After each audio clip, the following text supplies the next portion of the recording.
A very good afternoon, students. First of all, I would like to wish you a very happy new year. I am your Marathi teacher, Mrs. Rupali, as you know all. तर आज आपण आपल्या मराठी पाठ्यपुस्तकातील पाठ क्रमांक 17 आमची सहल हा अभ्यासणार आहोत. मागील भागामध्ये आपण कुठला बरं पाठ अभ्यासला होता, आठवतंय का तुम्हाला? तर मागील भागामध्ये आपण पाठ क्रमांक 16 मी नदी बोलते हा पाठ आपण अभ्यासला होता. तर या भागामध्ये आपण पाठ क्रमांक 17 आमची सहल हा अभ्यासणार आहोत. तर या पाठामध्ये सहलीचे वर्णन आलेले आहे. या पाठामध्ये मुलांची सहल कुठे गेलेली आणि त्यांची सहल गावी गेलेली आणि गावच्या आमराईमध्ये, तर तेथे त्यांनी काय काय मज्जा केली, काय काय धमाल केली, त्या सहलीचे पूर्ण वर्णन या पाठामध्ये करण्यात आलेले आहे. बरं मला सांगा, सहल म्हटलं तुम्हाला कळाला का शब्द सहल? सहल म्हणजे काय? पिकनिक. तर पिकनिक म्हटलं की आपल्या सगळ्यांना खूप आनंद होतो की नाही? काय होतं पिकनिकमध्ये? आपल्याला खूप मजा करायला भेटतात, हो की नाही? आपण खूप धमाल करतो आपल्या मित्रांसोबत, आपल्या मैत्रिणींसोबत. आणि विशेषतः जर शाळेची पिकनिक गेली तर मग तर काय मज्जाच मजा, हो की नाही? शिक्षकांसोबत आपल्या क्लास फ्रेंडसोबत तुमच्या आपल्याला काय होतं, खूप सारी मजा करायला मिळते. तर चला आता या पाठामध्ये आपण बघूया की सहलीमध्ये मुलांनी जी सहल गावच्या आमराईमध्ये गेली होती त्यामध्ये त्यांनी काय काय मजा केली. तर बघा, हा आहे आपला पाठ क्रमांक 17 आमची सहल. तर बघा, या पिक्चरमध्ये आपण बघू शकतो की काय करतायत शिक्षिका मुलांना जिथे सहल गेली आहे आमराईमध्ये त्याबद्दल सांगतायत, माहिती देत आहेत. तर चला आपण सुरू करूया. तर आधी आपल्याला पाठ वाचायचा आहे आणि नंतर मग आपण पाठाचं सविस्तर वृत्त बघूया.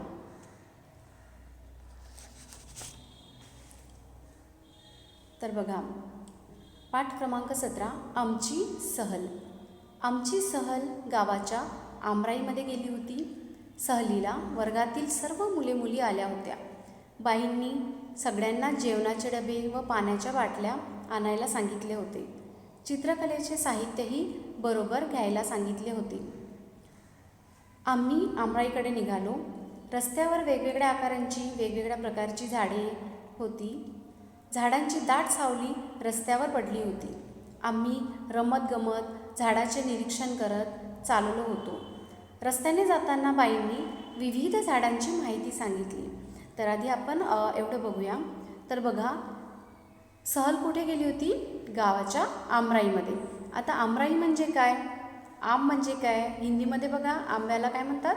आम असं म्हणतात, हो की नाही? पण येथे आमराई म्हटलं तर काय आलं? आम म्हणजे आंबा आणि राई म्हणजे काय? दाट झाडी. तर आंब्याची दाट झाडी. तर आंब्याचं आपण एक प्रकारे त्याला अ गार्डन ऑफ मँगोज असं सुद्धा म्हणू शकतो. तर सहल ही जी पिकनिक होती ही कुठे गेली होती? गावाच्या आमराईमध्ये गेली होती. सहलीला वर्गातील सर्व मुली आल्या होत्या. तर क्लासमध्ये वर्गामध्ये ज्या काही मुली होत्या तर त्या सर्वजण सहलीला आले होते. बाईंनी सगळ्यांना जेवणाचे डबे व पाण्याच्या बाटल्या आणायला सांगितले होते. तर बघा, बाई कोण? बाई म्हणजे आपल्या शिक्षिका, टीचर. तर बाईंनी शिक्षिकांनी सगळ्यांना जे सहलीला मुलं आले होते त्या सर्वांना काय काय आणायला सांगितलं?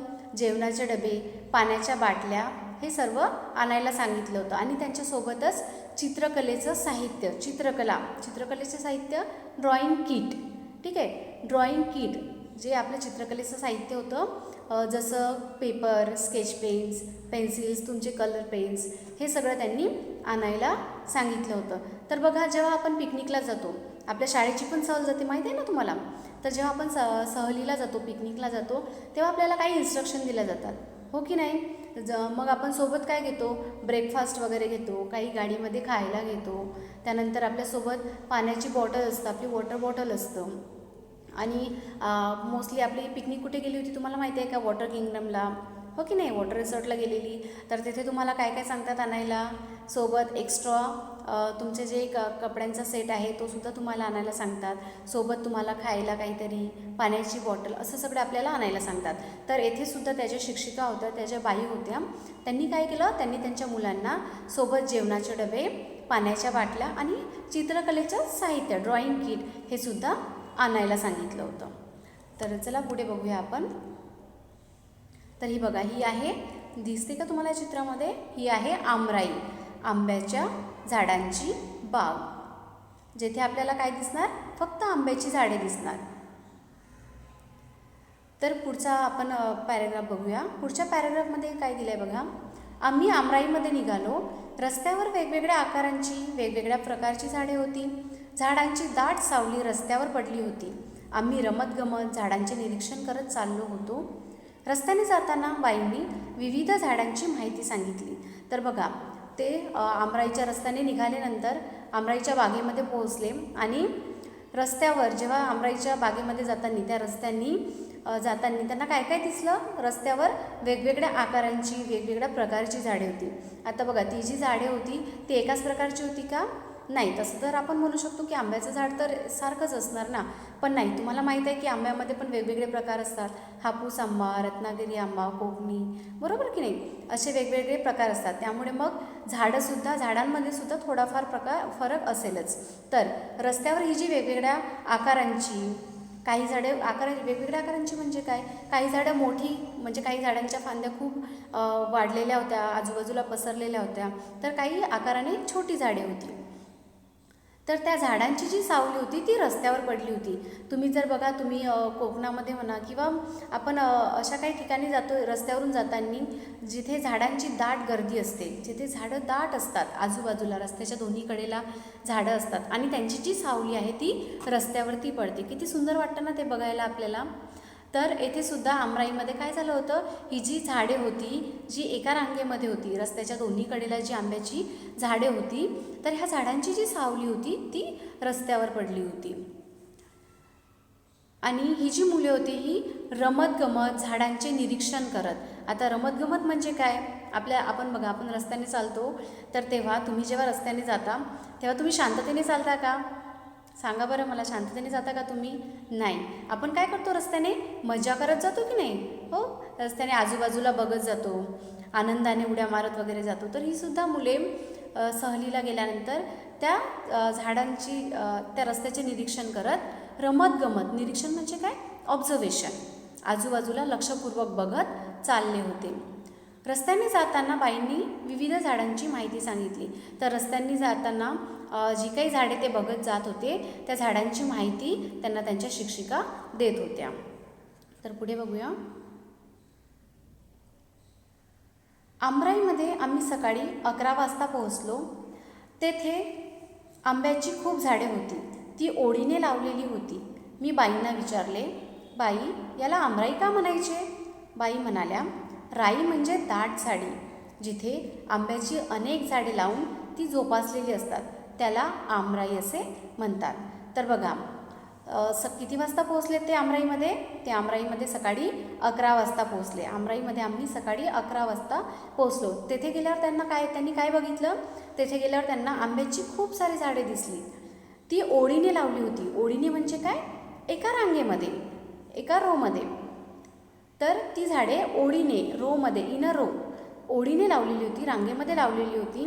तर ते सर्व झाडांना बघून मुलांनी बाईंना विचारले की बाई, याला आमराई का म्हणायचे? याला आमराईच का म्हणायचं? असं मुलांनी त्यांना विचारलं. तेव्हा तिथे ज्या शिक्षिका होत्या, ज्या शिक्षिकांनी त्यांना सोबत नेलं होतं, त्यांनी त्यांना काय सांगितलं बघा. तर बाई म्हणाल्या, राई म्हणजे दाट झाडी. मी इथे सुरुवातीलाच तुम्हाला सांगितलं आहे आमराईचा अर्थ. तर बघा, राई म्हणजे काय? दाट झाडी. आणि दाट म्हणजे गर्द, थिक, ओके.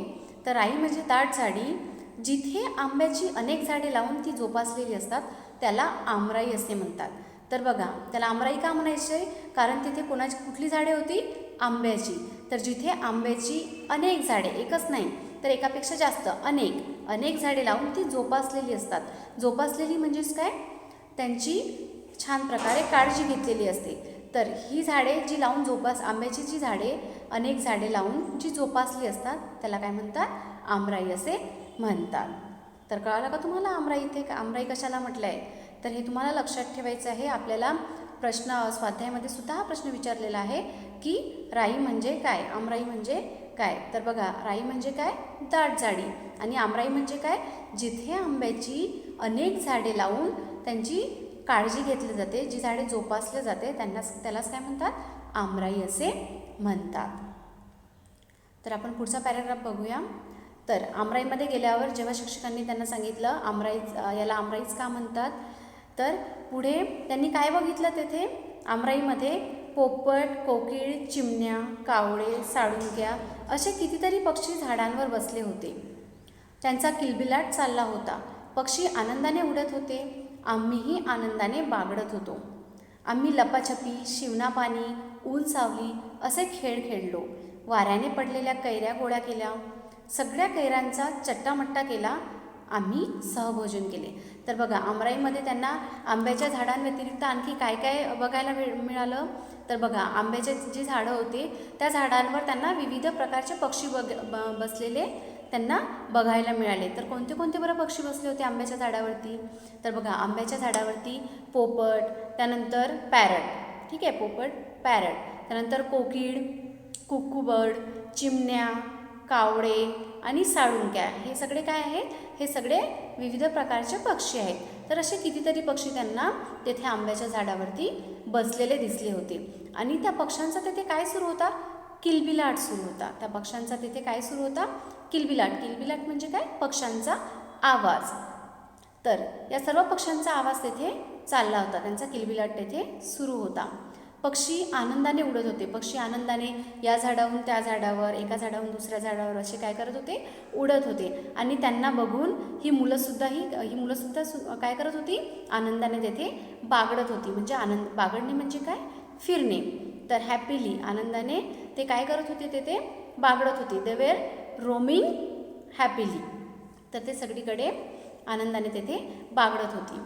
आम्ही लपाछपी, शिवणापाणी, ऊन सावली असे खेळ खेळलो. तर बघा, बागेमध्ये फक्त मुलांनी आंब्याची झाडेच बघितली का, पक्षीच बघितले का, नाही, तर तेथे जाऊन त्यांनी ते विविध प्रकारचे खेळसुद्धा खेळले.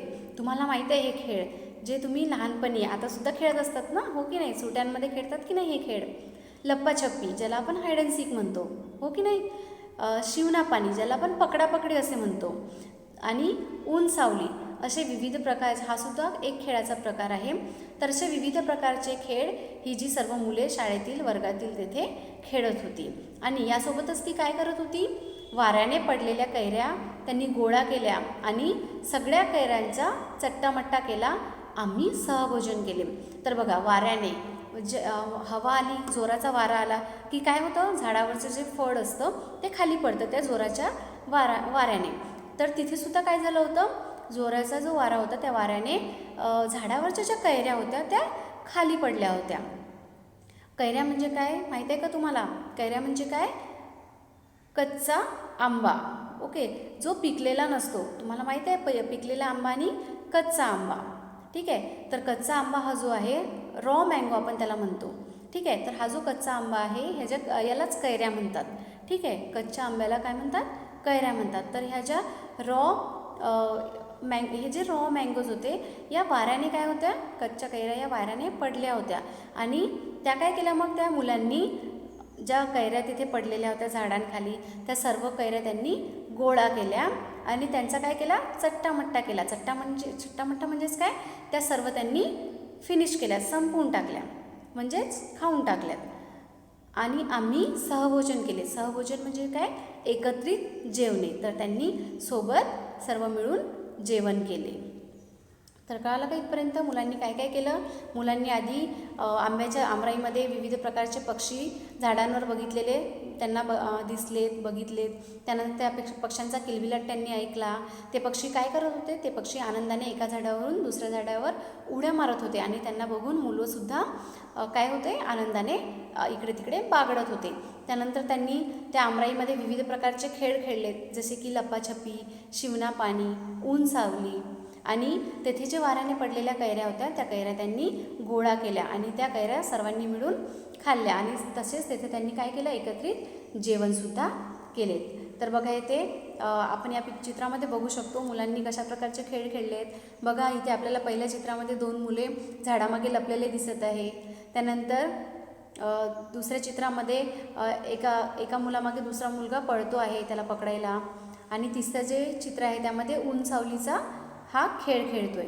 तर अशा प्रकारचे खेळ मुलं तेथे आमराईमध्ये खेळलेत. नंतर त्यांनी काय केलं, तेथे नंतर त्यांनी कैऱ्या गोळा केल्या, ज्या झाडांवरून जोराच्या वाराने ज्या कैऱ्या पडल्या होत्या त्या त्यांनी गोळा केल्या. आणि दुसऱ्या चित्रामध्ये बघा आपल्याला दिसते की मुले एकत्रित काय करतायत, जेवण करतायत. तर एकत्रित त्यांनी जेवण केले. तर आता पुढे बघूया आपण. त्यानंतर बाईंनी आम्हाला चित्रे काढायला सांगितली. आंब्याच्या झाडावर पोपट आंबा खातो आहे असे चित्र मी काढले. कोणी कैऱ्यांनी लडगडलेले झाड काढले, तर कोणी खूप पक्षी बसलेले आंब्याचे झाड काढले. कोणी आमराईचे चित्र काढले, तर कोणी कैऱ्या गोळा करणारी खेळणारी मुले काढली. बाईंनी सर्वांची चित्रे बघितली. त्यांनी आम्हाला कैरी व आंबा यातला फरक सांगितला. कैरीपासून आंब्यापासून बनवल्या जाणाऱ्या वेगवेगळ्या पदार्थांची नावे सांगितली. तर बघा या पॅरेग्राफमध्ये जसं की आपण सुरुवातीला बघितलं की बाईंनी मुलांना काय काय सोबत घ्यायला सांगितलं होतं. जेवणाचे डबे, पाण्याच्या बाटल्या आणि सोबतच चित्रकलेचं साहित्य, त्यांना ड्रॉइंग किटसुद्धा घ्यायला सांगितली होती. तर नंतर मग सगळ्यांनी फिरून वगैरे जेवण करून झाल्यानंतर बाईंनी त्यांना काय सांगितलं, आता छानशी चित्र काढायला सांगितली. तर बघा मुलांनी आता तिथे एवढे सर्व मुलं होतं, सर्वांनी एकच चित्र तर काढलं नसेल, तर ज्यांच्या मनात ज्या ज्या कल्पना त्या जागेला बघून तेथे गेल्यानंतर त्यांनी जे काही आजूबाजूला बघितलं तर ते बघून त्यांच्या मनात ज्या काही कल्पना आल्या त्या त्यांनी त्या ड्रॉइंग किटवर, त्या आपल्या चित्रकलेच्या शीटवर उतरवल्या. तर बघा कोणी काय काय चित्र काढलेले. तर आंब्याच्या झाडावर पोपट आंबा खातो आहे असे चित्र मी काढले. तर बघा कोणी कुठलं चित्र काढलं आहे, काहींनी आंब्याच्या झाडावर काय करतोय, पोपट आंबा खातोय असे चित्र काढले. तर काही जणांनी कैऱ्यांनी लडगडलेले झाड, लडगडलेले म्हणजेच काय की ज्या झाडावर खूप साऱ्या कैऱ्या आपल्याला बघायला मिळालेल्या, म्हणजे कैऱ्यांनी भरलेले, ठीक आहे, फळांनी भरलेले असं सुद्धा आपण म्हणू शकतो. तर कोणी अशा प्रकारचे चित्र काढले. तर काहींनी काय काढलं आहे, तर कोणी खूप पक्षी बसलेले आंब्याचे झाड काढले. तर बघा इथे आपण बघू शकतो पहिल्या चित्रामध्ये आंब्यांनी लडगडलेले झाड म्हणजे आंब्यांनी कैऱ्यांनी भरलेले झाडाचे चित्र काढले. आणि दुसऱ्या चित्रामध्ये तुम्ही बघू शकता की काहींनी पक्षी झाडावर बसलेले आहे असे चित्र काढले. तर कोणी आमराईचे चित्र काढले. त्यानंतर काही मुलांनी काय केलं, कैऱ्या गोळा करणारी मुले अशा प्रकारचे चित्र काढले. तर काहींनी तिथे खेळत असलेल्या मुलांची चित्र काढले, खेळत असलेली मुले. तर ही सर्व चित्र मुलांनी जी काढली होती ती त्यांच्या शिक्षिकेने, त्यांच्या बाईंनी बघितली. आणि बाईंनी त्यांना कशातला फरक सांगितला, आणि बाईंनी त्यांना कैरी आणि आंबा यामधला फरक सांगितला. कैरी आणि आंब्यामध्ये काय फरक असतो हा फरक बाईंनी त्यांना सांगितला.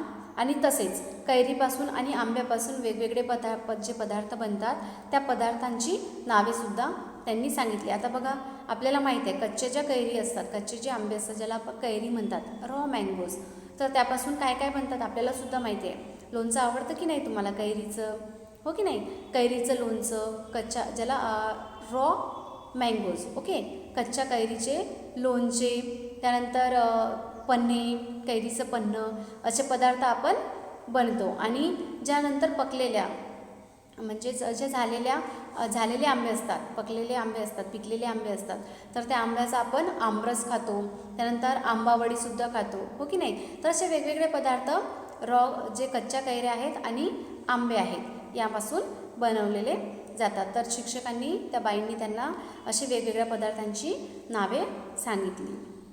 सायंकाळी आम्ही घरी परतलो.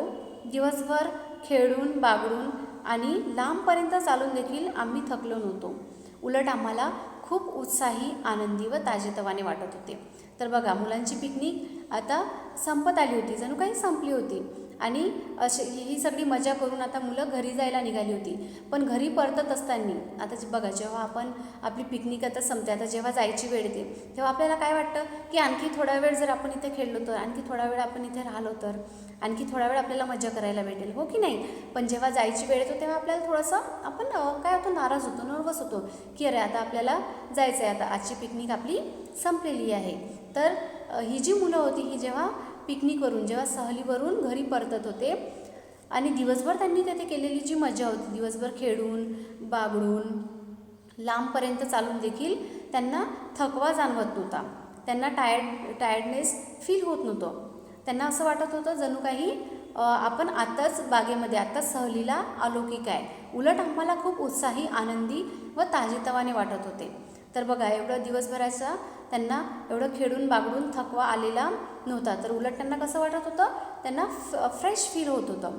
त्यांना उत्साही, खूप एक्सायटेड वाटत होतं, आनंदी, हॅप्पी, ताजेतवाने, फ्रेश. ओके.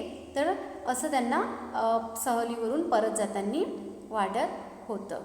तर इथे बघा, तर या पाठामध्ये आपण काय शिकलो, तर या पाठामध्ये आपण सहलीचे वर्णन बघितले की मुले कुठे गेले होते. मुलं आमराईमध्ये त्यांची पिकनिक, त्यांची सहल गेली होती. तेथे त्यांनी काय काय मजा केली आपण बघितलं. तेथे त्यांनी खूप सारी आंब्याची झाडे बघितली, जी एका रांगेमध्ये होती. त्या झाडांची जी सावली होती ती रस्त्यावर पडत होती. त्यानंतर पुढे त्यांनी काय बघितलेलं, त्यांनी बाईंनी त्यांना आमराईचा अर्थ सांगितला की त्याला का आमराई म्हणतात, कारण तेथे काय होते, तेथे आंब्याची झाडे होती. तर आंब्याची झाडे जेथे लावून त्यांची जोपासना केली जाते, त्यांची काळजी घेतली जाते, त्याला काय म्हणतात, आमराई असे म्हणतात. त्यानंतर त्यांनी तेथे वेगवेगळ्या प्रकारचे पक्षी बघितलेले, त्या पक्ष्यांचा किलबिलाट त्यांनी ऐकलेला. त्यानंतर तेथे ते विविध प्रकारचे गेम्स, खेळ खेळलेले आणि नंतर त्या सर्वांनी मिळून एकत्रित जेवणसुद्धा केले.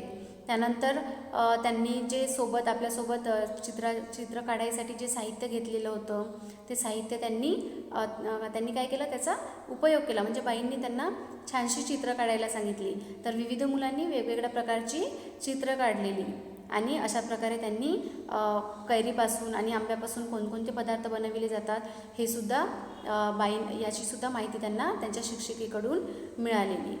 तर अशा प्रकारे त्यांनी सहल एन्जॉय केली. तर तुम्हालासुद्धा आवडेल का अशा प्रकारची सहल एन्जॉय करायला, अशा ठिकाणी जायला? नक्कीच आवडेल की नाही? तर चला, आता आपण पुढील भागामध्ये या पाठाचा स्वाध्याय बघूया. धन्यवाद.